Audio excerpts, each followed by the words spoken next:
In a video released Saturday, Guthrie and her siblings offered to pay for their mother's safe return, saying they're willing to meet ransom demands. And there's a new law in New York State that allows the terminally ill to access assisted suicide if told they have less than 6 months to live.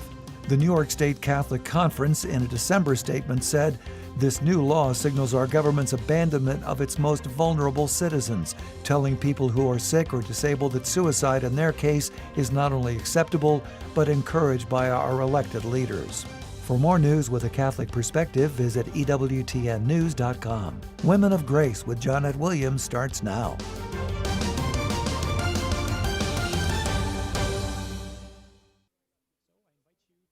This is Women of Grace Live, discussing issues important to your life and faith. Spiritual insight, practical wisdom. Join us as we transform the world one woman at a time. Women of Grace, for such a time as this. Now, here's your host, Johnnette Williams. Well, good morning, everyone, and welcome to Women of Grace Live. I am Johnnette Williams, delighted to be with you today. You know I love spending this time with you, Monday through Friday, as we discuss issues of importance to your life and your faith. We are always eager to hear from you right here on Women of Grace Live, and to that end, we have a toll-free number for you if you're here in North America. That number is 833-288-EWTN. That's 833-288-3986. We invite you to use it. Call with your question or your comment, and I can honestly tell you we will spend some time with you right here on the air. Also available for you out there at EWTN Radio's YouTube channel. Just use that chat feature. Put in your name. Tell us where you are. Tell us how you're listening, if in fact it is not through social media. And be sure, of course, to leave your question or comment there. We're going to get it retrieved and up on the board. We have Pedro Quiles doing the retrieving. I do believe that it's Tom Price that is answering the phones today. The lovely one and only Vanessa Sanchez there in studio, making it all happen for us. And of course, I'm here behind the mic. Good news for you today. We've got a guest. Suzanne Bars is with us, Dr. Suzanne Bars. We talk about those areas of our heart that need to be healed, right? That need to be healed through the gift that God has given to us by way of that inner healing that comes through knowledge of Him, through application of the truths that He entrusts to us through sacred scripture and the teachings of the church, the reception of the sacraments, but also the gift it is ours through Christian therapy, Christian psychology that helps us to understand who we are as individuals, irrepeatable individuals, each and individually created in the image and likeness of God. And I'll tell you, Suzanne has such a beautiful, beautiful gift for communicating this. So on this day, she's going to be sharing with us, and we're inviting you to call in with questions that you might have in that particular area, right? In that particular area. And she is poised and ready to give you some insight, to give you some advice and counsel. She can't actually do therapy on the air. You understand that. But she certainly can, in a broad sense, talk about those issues that you might be facing today. So if you're struggling in some area emotionally, psychologically, even in your spiritual life, I often find that one of the markers that God really wants to go deep inside of us and begin this healing process is by way of what we're experiencing in our time of prayer. He's striving to draw our attention to an area within ourselves that needs to come into the light of truth, needs to be exposed so that the light can enter into it. He doesn't want anything to remain hidden. As a matter of fact, he tells us in Scripture that he will reveal in the light what has been hidden in the darkness. And it's only when we allow that light of truth to begin to penetrate us to the deepest layers, deepest interior parts of our personhood, that we can come into that fullness of life that Jesus wants for us to experience. So I'm very, very eager to welcome Sue on, and I'm going to be doing that right after this first break. In the meantime, I want to direct your attention to our website, womenofgrace.com. All kinds of good things available for you there, and all kinds of great events that are coming up. Want to go through some of those events with you. As you well know, today begins the Benedicta Institute Winter online course, The Read of God, Mary in Scripture and Devotion. That is a beautiful course being taught by Dr. Donald Wallenfang, and we're very eager to hear what it is that you you think of this course as you go through it. So please do let us know. It covers 5 weeks. It's a little late, I think, to sign up, but maybe not. I really don't know. You can always call Women of Grace. Our toll-free number is 800-558-5452. That's 1-800-558-LHLA. You can speak with someone there. Get out and check out our Benedicta Institute, though. This is a beautiful, beautiful way in which you can grow in your faith. You can be spiritually enriched. But in addition to that, should you desire, you can earn a certification in Catholic women's leadership. So we're very excited about this program that we offer, this beautiful institute that is ours. So check it out. Also want to remind you that we have a morning of grace that is coming up tomorrow, Tuesday morning. We are going to be offering this online. It is free of charge. The person that the ladies will come together to discuss and learn more about is Venerable Mother Luisita. We're going to be talking about why she is a heroic witness for our time. This is a beautiful way to introduce you to the work that we do at Women of Grace. It gives you a taste, a flavor of what is involved in this apostolate for women.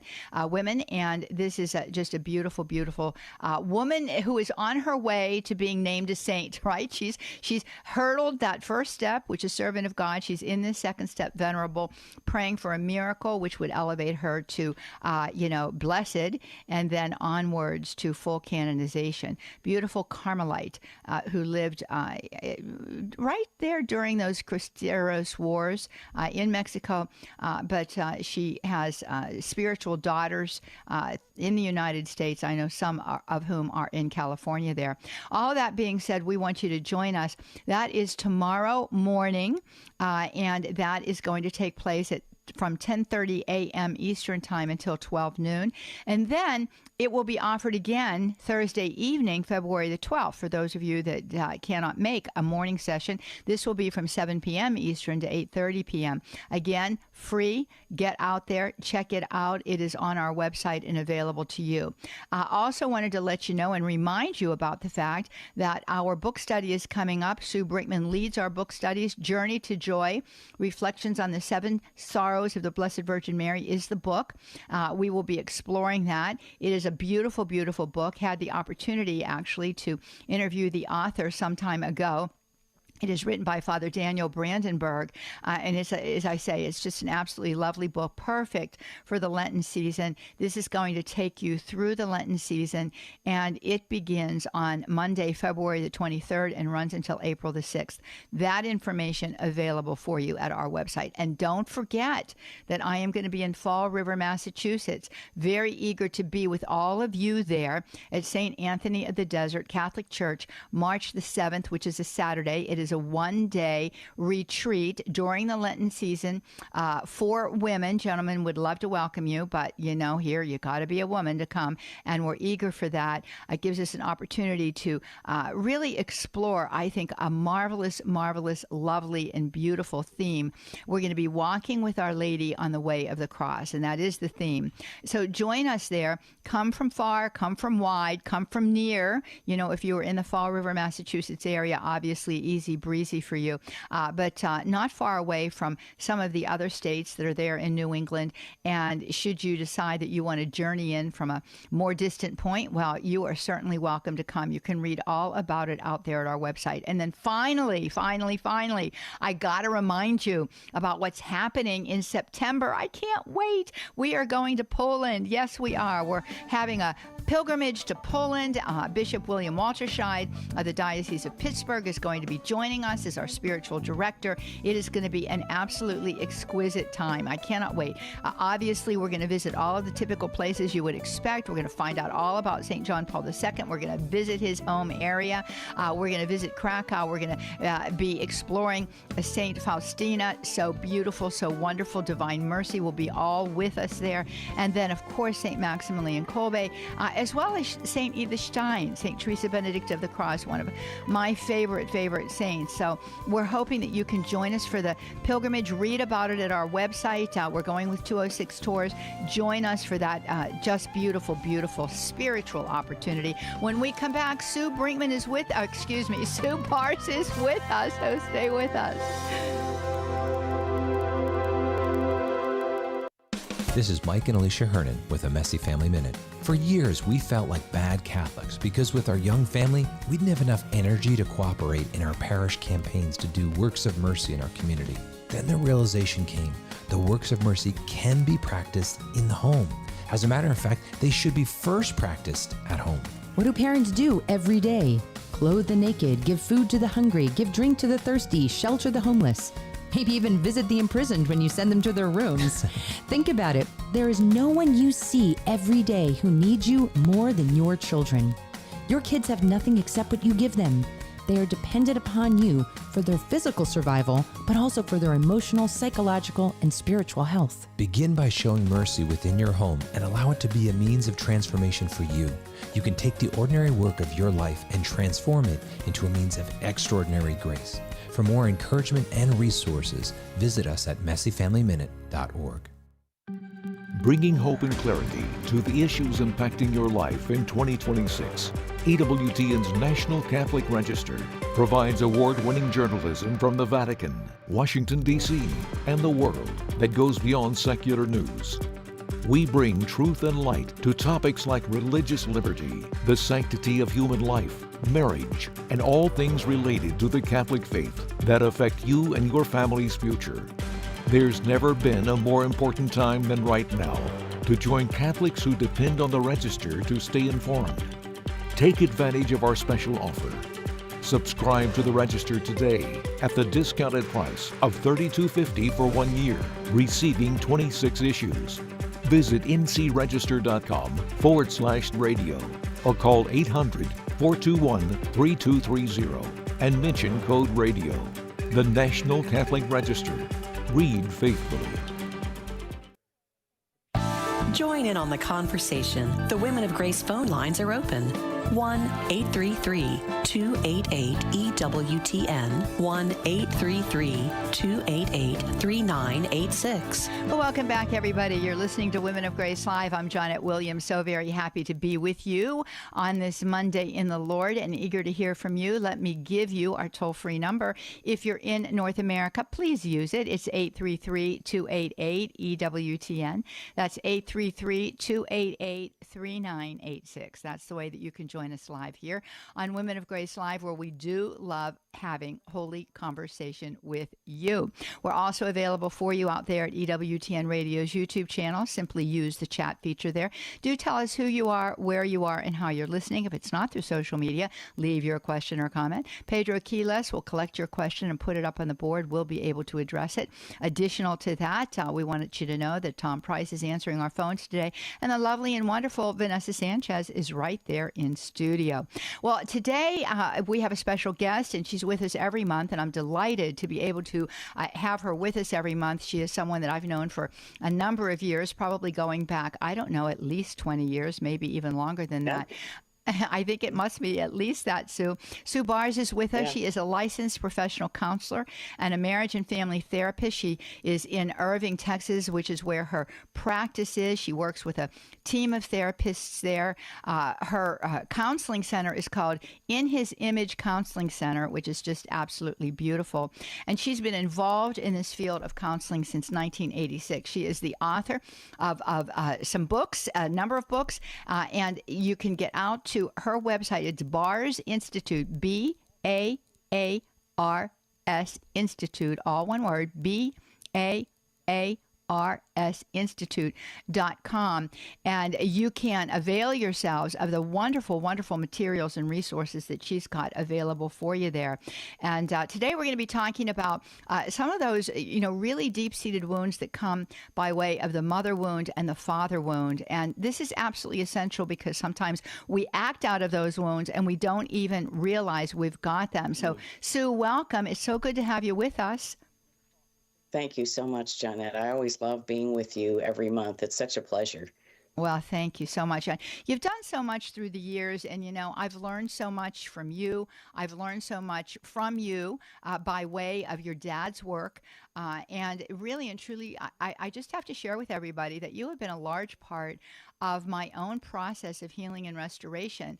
That I don't ever think that I necessarily, asked you to be a therapist to me, being a friend to me, and sharing so much with me, and just reading and listening to your presentations through the years has done so much for me to be able to not only identify some of the ways in which I was acting out of some serious wounds of the heart, but also to receive the kind of openness that's necessary to go into those places and to allow the Lord into those places to bring us to wholeness. And that is what your practice is all involved in, which makes it so beautifully Catholic.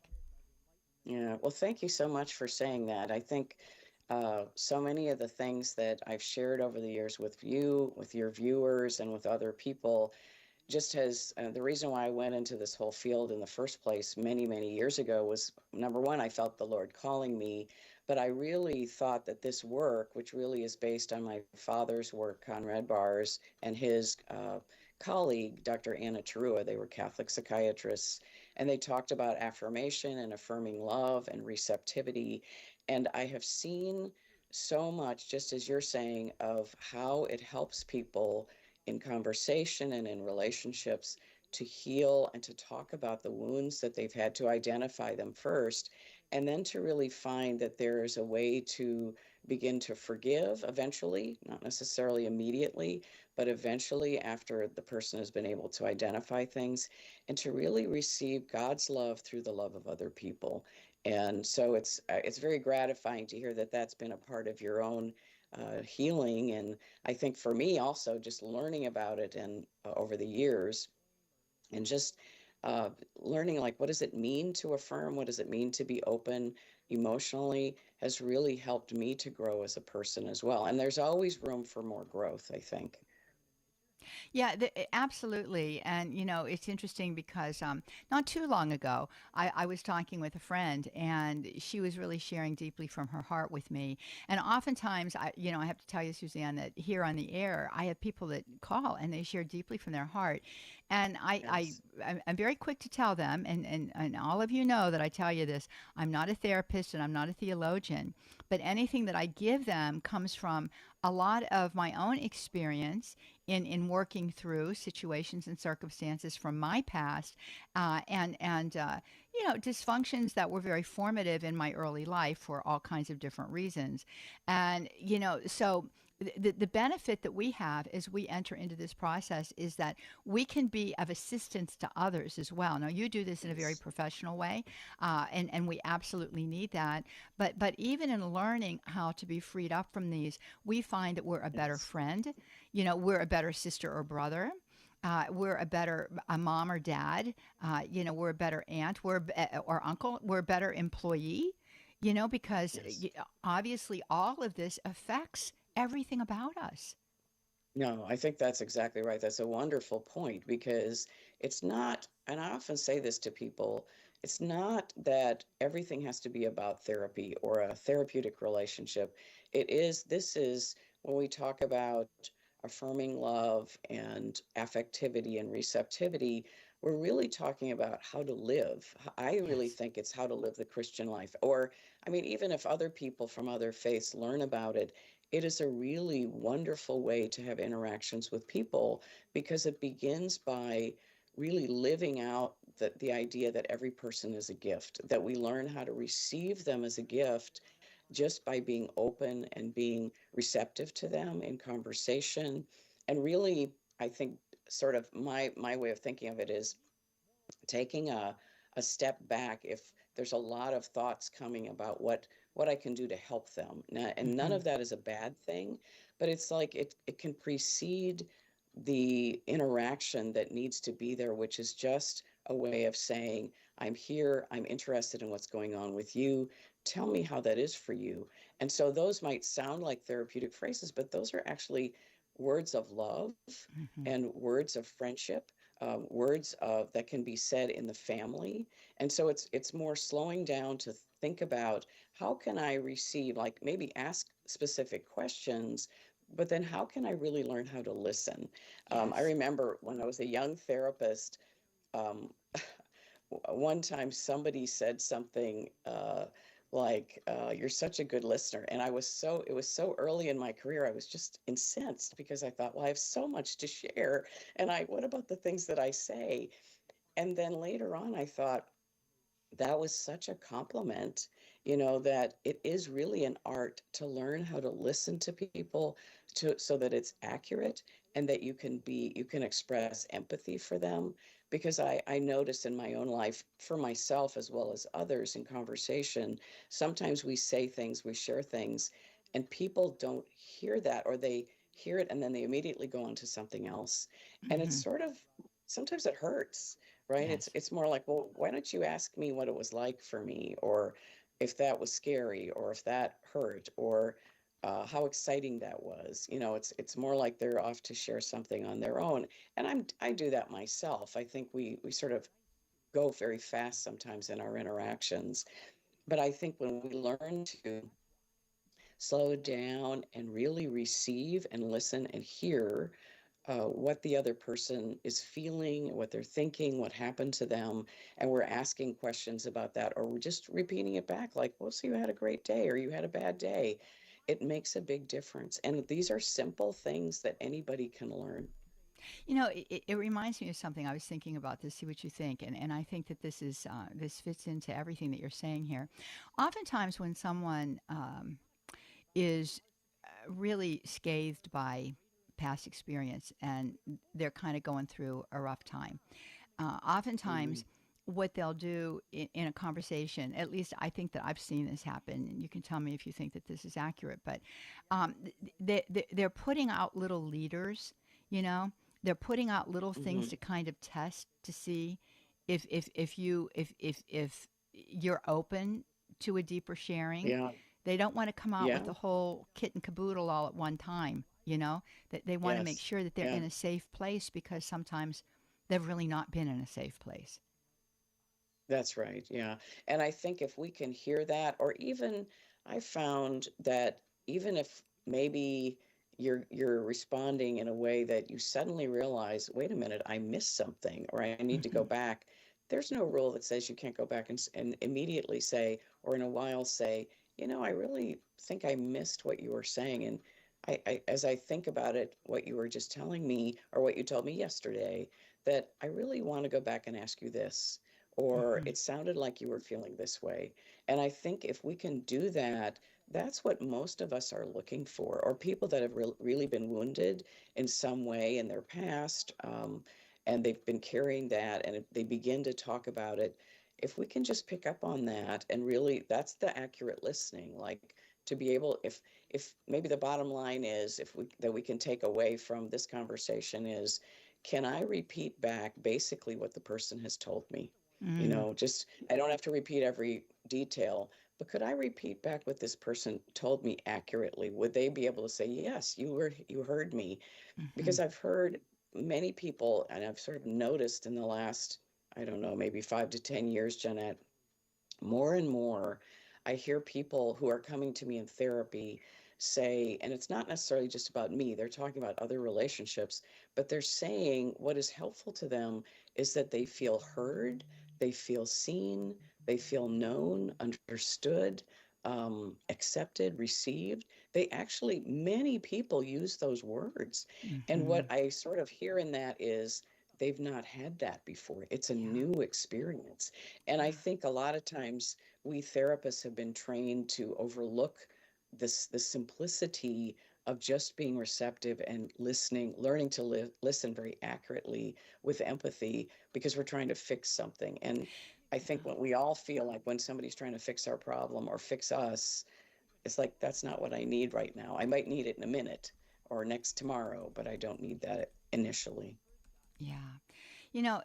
When you're sharing what you're sharing here, and you're talking about this openness to hearing what the person is saying and being able to see if you can repeat it back to them, that is so very important. And I think even that, as you're saying, and the compliments that they pay you in that, gee, I just feel like I've been heard, and I've been Yeah. understood. That Mm. in and of itself is love in action, Yes, and that's right. oftentimes reaches that a void in their own heart and begins to fill it up. And they begin to see Sure. that they have worth, that they have value as a human person. That's right. So even those skills of accurate listening, like really listening to the person, not having our own response going on in our head. It's like if I'm really listening, I actually am saying you are worthy of love, and Yes. they're actually beginning to feel they might be able to feel that. You're exactly right. Yeah. So it's the simple things in life that can help people to heal. Yeah. Sadie was with us a moment ago from Morgantown, West Virginia, and I'm sorry we lost her call. But Sadie, I hope that you're listening, because I saw what your question was, and I'm going to ask it of Suzanne, and hopefully you'll hear the answer, and it will be of great service and help to you. But she was saying, and this was the clip of it that I got, and I'm sure she would have gone into more detail, but she says she feels unworthy after she's gone to confession. And sometimes I hear people saying, I go, but I just don't feel forgiven, or I don't feel that I'm worthy to be forgiven because whatever they've confessed to them is, perhaps unforgivable. Yeah, I've heard that as well, Johnnette, and I think there's lots of different ways we could look at that, and sometimes it's what we carry with us, perhaps always, not just into the confessional about a particular sin, but it's what we were just talking about, is that the person has experienced something, or maybe not experienced the love of other people that should have loved them in a more compassionate way, maybe their parents, or maybe they were bullied in some way, and so they have this sense of themselves that is like, I'm not worthy of this, or maybe I'm not worthy of being forgiven. And so that's something that I think we have to, if we can stop and take a look at, like, well, where is that coming from? Is it really coming from something the priest said, or do I just not believe the words of absolution because I feel like this? That's something, it's not a matter of blame or anything. It's a matter of, where is that feeling coming from? The feeling of unworthiness, or the feeling of guilt, or a feeling of shame. It's like, that's not of God. And so it's like, well, how do we go about untangling that and unraveling that? Like, what's the source for each person? And so I think, to sit and talk with someone else, like a therapist, or maybe a spiritual director, even someone who's really a good listener and knows a little bit of our history. Sometimes they can sort of mirror back just what they're hearing, so it becomes a little more clear, like, oh, that's what I'm hanging on to, or that's where that came from. It actually isn't necessarily about confession, but it's about this thing that happened to me in my life, and I need to look at that more closely and address it. Yeah. And those, I think, are some of the benefits that you have in going through this process. And I want to mention something too. Oftentimes people don't have the wherewithal to be able to go to a therapist, but this is why books can be so helpful. We can't be our own therapist, that's for sure, but we can come to understand ourselves a little bit more deeply. Excuse me. So I want for you to share with us a little bit. We've got 2 minutes before the break here, Sue, about some of the books that you have at the Bars Institute that will enable people to begin to say, yeah, I really do probably need to get some additional help somewhere. What would be the books that you would recommend that you have there? Well, I think one of the basic ones is Born Only Once. And this is most of these, well, all the books I'm going to show you are written or co-written by my father, Conrad Bars, and they're available on the Bars Institute. But this one is the subtitle is called The Miracle of Affirmation. And I know that term is used a lot nowadays. And affirmation is not, in this sense, like a motivational phrase, and those are really great. They can help us.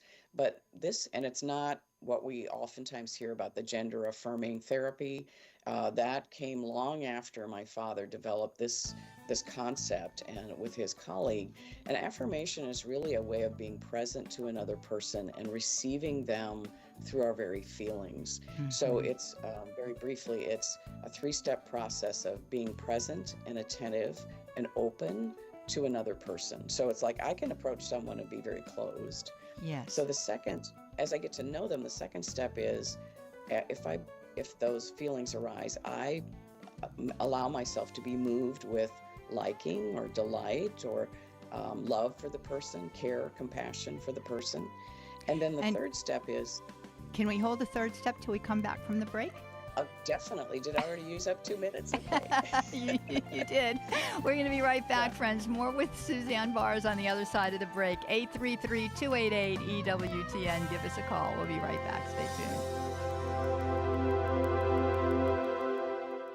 Hi, this is Father Mike Schmitz. I invite you to listen to Bible in a Year and Catechism in a Year here on EWTN Radio. On Bible in a Year, we're reading all the way from Genesis through Revelation, plus time for explanations and reflections to help us go deeper into God's Word, encounter His voice, and learn how to live life through the lens of Scripture. Bible in a Year and Catechism in a Year with Father Mike Schmitz, tonight at 10 p.m. Eastern, 7 p.m. Pacific on EWTN Radio. Hi, I'm Doug Keck. This is an EWTN Bookmark Brief, speaking with Anthony DiStefano. His particular book was The Sparrow Who Fell to the Ground, published by our friends at Sophia Press.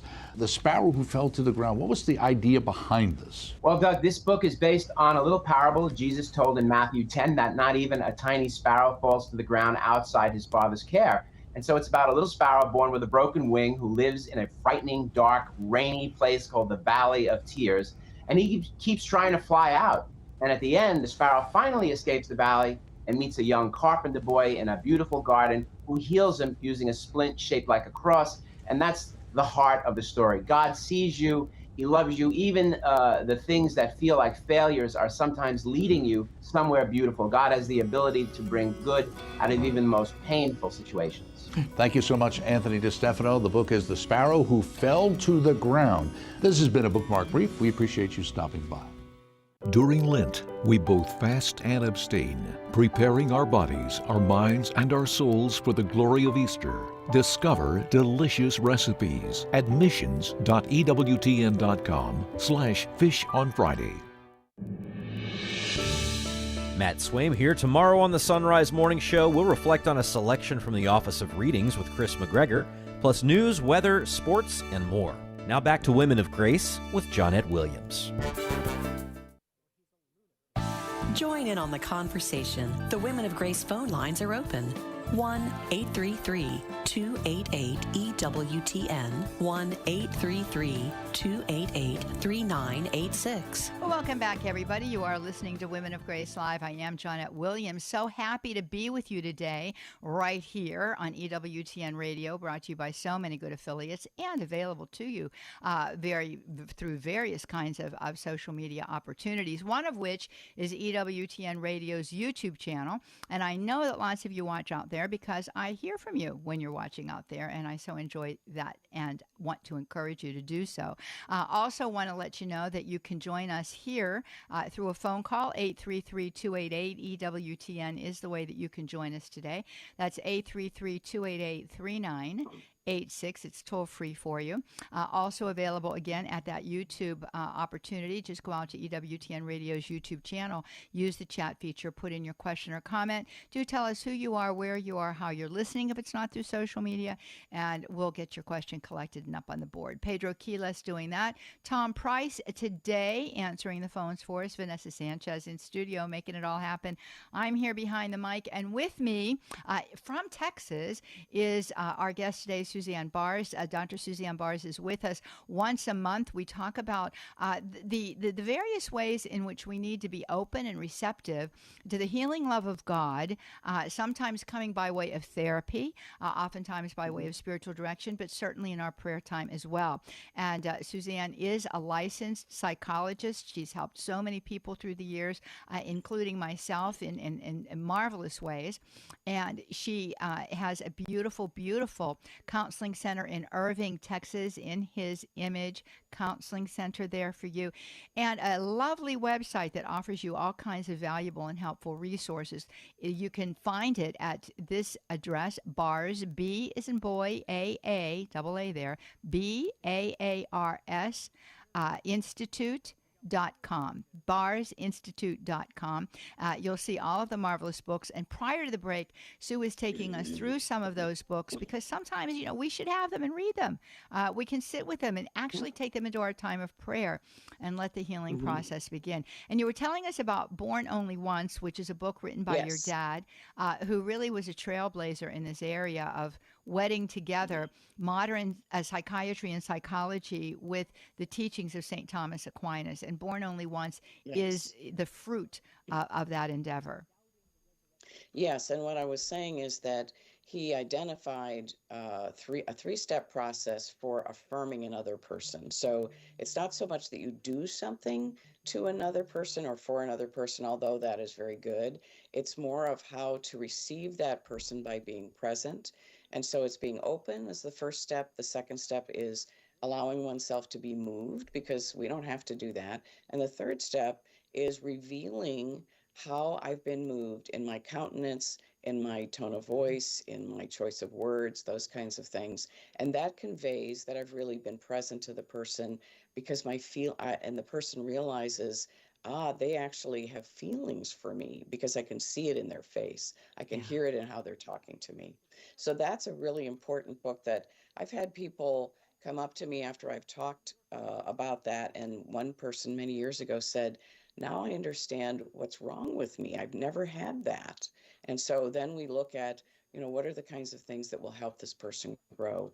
Another one of the books is Feeling and Healing Your Emotions, which is really just dynamite as far as you were saying. It's written in question and answer format, and it answers questions about how do we use our understanding of St. Thomas's look at the passions, the emotions, and how that integrates with reason and will, how it follows reason and will, and how our emotions actually help us to live even the Christian life. Mm-hmm. So that's a really helpful one. A lot of people benefit from. This book is more about the unaffirmed state, or what I call emotional deprivation disorder. Sort of follows on the heels of Born Only Once. So this is Healing the Unaffirmed, and the subtitle is Recognizing Emotional Deprivation Disorder. Mm-hmm. Then this book is more in-depth psychic wholeness and healing, using all the powers of the human psyche. And this is a book that goes into depth into how therapists can go deeply into using St. Thomas's work, especially when it comes to more difficult diagnoses like obsessive compulsive disorder, phobias, anxieties, that kind of thing. And then this book, I'm sorry. Go ahead. Go ahead, Sue. And actually, I should say, too, Psychic Wholeness and Healing is a book that the papal theologian, Father Giertek, used to use in his class that he taught at the Angelica on moral theology. So he's very familiar with my father's work and Dr. Trua's work. And then this one, I will give them a new heart. This is Reflections on the Priesthood and the Renewal of the Church. This one, anybody could read it, but it really is very helpful for priests. And what we did was we put together a lot of the articles and monographs that were in different journals and magazines before my father died, and we just put them together in one book. And they relate to the priesthood, but most of these articles would be very helpful for anybody. So that's one of the other ones that we have available. Excellent. So, well, you can see, friends, that there's just a panoply of very valuable resources available for you at the BarsInstitute.com. B as in boy, AARS Institute, all one word, .com. And we really encourage you to do this, and we encourage you to give us a call. You might have a question about what we're talking about today. 833-288-EWTN. That's 833-288-3986. It's a toll-free number for you here in North America. Also available to you out there at EWTN Radio's YouTube channel. Use the chat feature there.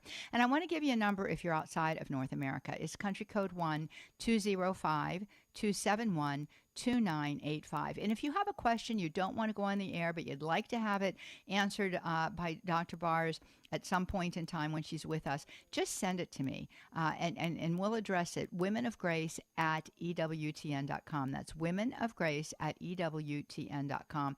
Or you can leave it at our listener comment line. That number is country code 1-205-795-5773. I want to share with you something, Sue, about the priesthood, which kind of takes us back to the topic that we first mentioned at the beginning of the program. And this is years ago now, and I'm not going to identify the diocese. But I was invited to speak in a diocese here in the United States of America for the priest retreat. It was quite really taken aback by that and quite pleased to do so. And I can remember that morning I was praying about my talk, what I was going to give. And up until that point in time, I wasn't really sure. It was just like, I felt so insecure because here I am, I'm speaking to these priests that have, gone through, they know philosophy, they know theology, and I'm just this little woman out here, So I didn't know what I was going to say. And way down deep in the bottom of my heart, where St. Francis de Sales says, we hear the voice of the Lord, I heard the Lord say to me, just tell them your story.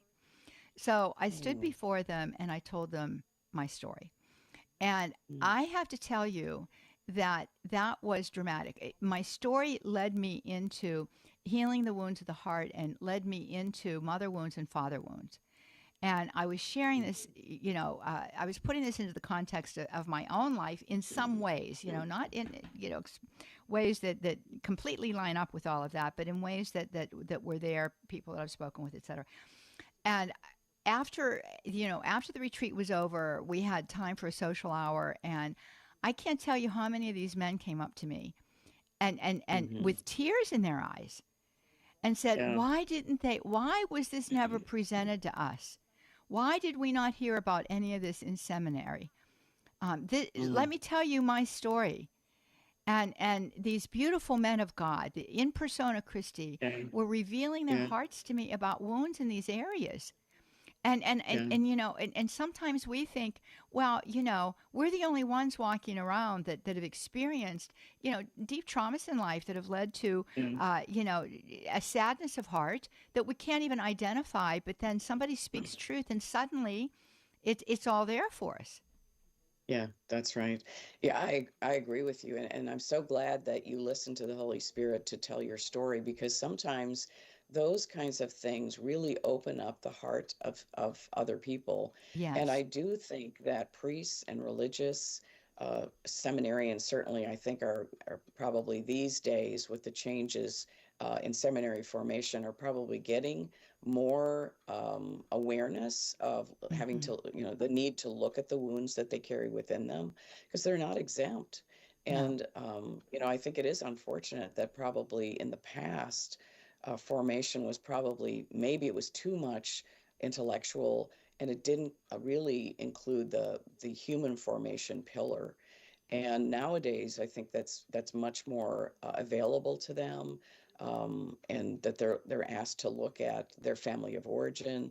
I'm hoping that most seminaries actually do that. But I do think that a lot of priests and religious carry a lot of wounds, just as we all do. I mean, where are they coming from? They're coming from the same culture we live in. That's and right. Maybe they didn't have a very good background, but they heard the call and they responded to it. Well, they still deserve healing and our concern, so that they can live a full and rich life where they can flourish. Because if they're healthy, then the flock is going to be healthy, right? And of course, we've seen that in really on the extreme end of things, with the priest scandals. But, that's not the majority of what we're talking about here. We're just talking about, the wounds that every person can carry, and really not understanding it and how it manifests itself maybe in low self-esteem, even though that these priests are maybe pastors or associate pastors, and they're in some kind of ministry, and that they maybe ostensibly felt like that would give them a sense of worth, but it really doesn't. It sort of palls after a while. It's not enough to fill those voids. So it's good that they begin to look at those things, even after they're ordained or take vows. Yeah. Well, and so many of our priests come from very good, solid backgrounds, but I meet a lot of individuals, a lot of priests who, are the product of divorce. Father abandons the family. These are things that they don't prevent vocations. But, we were talking earlier about the fact that, these things happen to us. And you were sharing with me, before about a little malady, a little situation that happened outside your home by a transformer blowing. And, and I just go back to that beautiful passage in Scripture, Romans 8:28, God works all things to the good for those who are called according to his purposes. And I've found in my own life that some of the deepest wounds that I have become the greatest resources for the opportunity to touch the hearts of people and evangelize. So God will work everything to the good if we are willing to let God into those areas. We're talking here, a little bit about some of these wounds that are very primordial. I call them the primal wounds, the mother wound and the father wound. And this is, I think, the most, what do I want to say, egregious kinds of wounds when you don't get that affirmation that you were describing to us from that family of origin. Yeah, and I think the big question, Johnnette, if for most people is, well, even if I go to therapy, how am I ever going to heal from this? Because it's so big and I didn't get that. And I have found that, and I can't say this is true in every case, but I found in a lot of cases, because the person didn't get the emotional nourishment and love that they needed, that's sort of there's a void there. And we can help the person not only explore and think through the different kinds of wounds or the neglect that they suffered and what it meant to them, and maybe what kind of inner vows they came up with and they are living out of, but we can help them to actually develop their emotional life. Whereas sometimes a lot of people come in and they'll tell me their story. There's no tears. They can say, I feel depressed, but it's like they're sort of numb.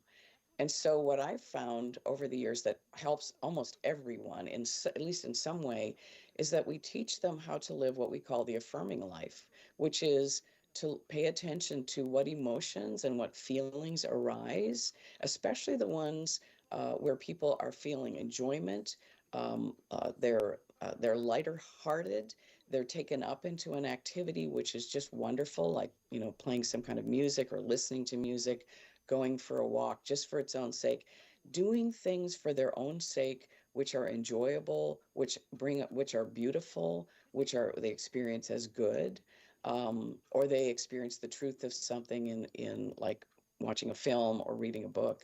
But it's something where it sort of begins to wake up the heart. And what I found is when the person gives that time, they can really heal quite a bit, even though they might not be ready to interact with other people or trust other people to be there for them.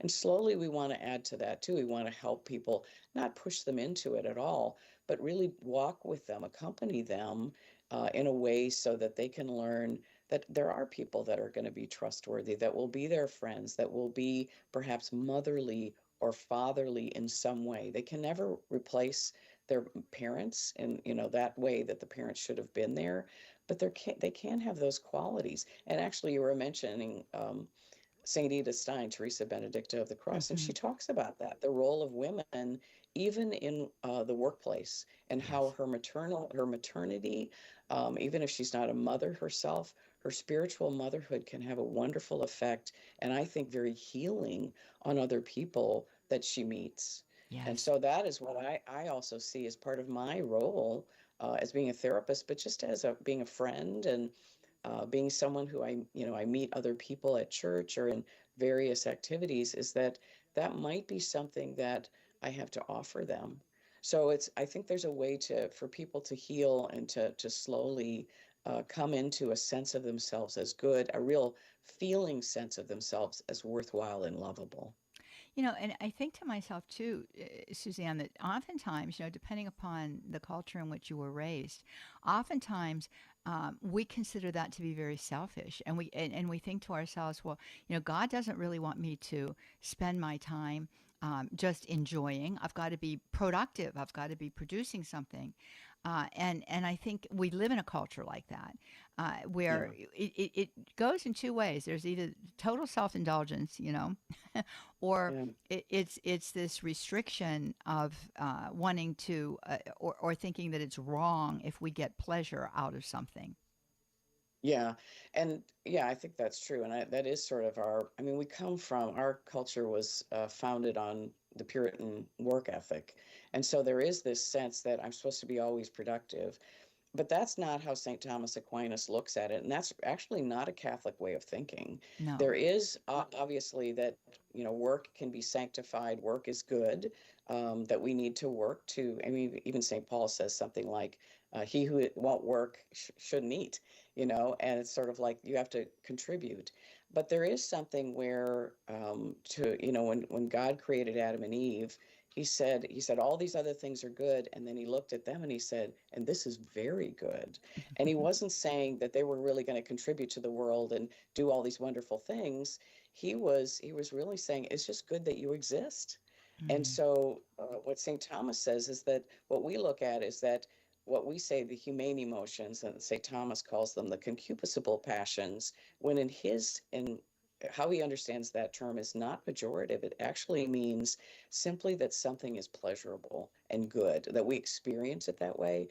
And those things can actually sort of pull us towards the good if we cultivate them. And so if we cultivate them on the natural level for like the things I was saying before, like music or beautiful paintings or a lovely landscape or, something that you're just sitting, and I like to sit and, drink a cup of coffee in my backyard, while the sun's coming up and it's, when it's pleasant out.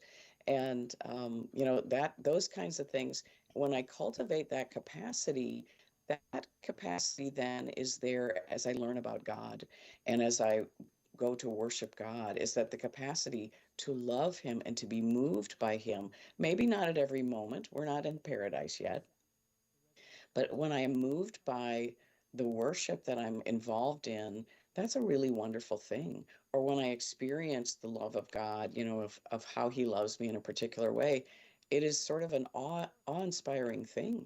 Well, that's a wonderful thing. It's sort of like it's the wind in the sails rather than the rowing the boat upstream.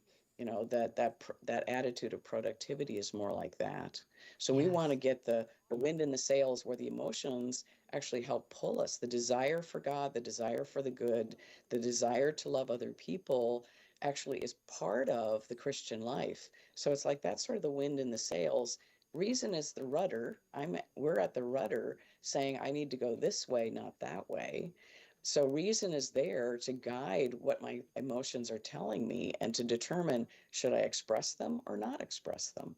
But they're there sort of like psychological motors to help pull me in directions, or sometimes I have to push myself. But when we develop those, it actually makes our lives easier to live and more joyful and more spontaneous and more effortless. And that, I think, is God's will for us. Even though there is going to be suffering, there's always suffering in this world because it's a fallen world. We are fallen, and God knows that. But I think when we can really live a fully human life with our reason and our will guiding our emotions, as St. Thomas Aquinas talks about, that can really help us live a life that is happier and that we really flourish in. Yeah. Oftentimes, I think when our attitude towards life is that everybody's against me, or we're looking through a lens that has been somewhat distorted by way of the wounds that we've experienced as a child, we think that the problem is out there. And sometimes the difficulty is inside. And I think that might be one of the signs that lets us know that, there's something that's going on if we're always unhappy and nothing seems to bring us any pleasure. Yeah, that's right. And I think one of the things I'd want to say too that I meant to say is that when in therapy or even in our conversation here today, we're not about, I don't think it's helpful to just blame our parents for things, for example, or blame our inheritance. But it is helpful because then we just stay stuck in the blame. But it is helpful to look at like, well, how did my family system operate? What were the rules that I learned? What did I not get? What happened? And how did I interpret that? And how do I live out of all that? And so the great thing is when you begin to reflect like that, hopefully with another person or with a workbook or something, is that the more I know myself, the more I have the power to make some kind of changes, even if it feels overwhelming, is that I can realize, oh, okay, my dad did this to me, or he wasn't there for me, and that hurts. But that's my feeling now. And so what can I do about this? Well, maybe I can grieve. Maybe I'm angry, and I'm not used to being angry. I need to face those things. Yes, identifying it gives us a choice. I can continue to go in this direction, or I can do something different. And we opt for that which is healthiest, which would be to do something different if we're stuck in that rut. Well, Sue, it's been wonderful. Again, another wonderful, I think, conversation and opening to new ideas and new ways to explore the reality of who we are as this gift of God. He's created us as gift for ourselves and for each other. Get out there to barsinstitute.com. That's BAARS.com. We're going to be back, institute.com. We'll be back tomorrow. God bless. Bye. With news from EWTN's Rome office, you can watch all the important events from Rome, even if you don't have TV access. Using the latest technology, we've made it possible to watch the latest news from the whole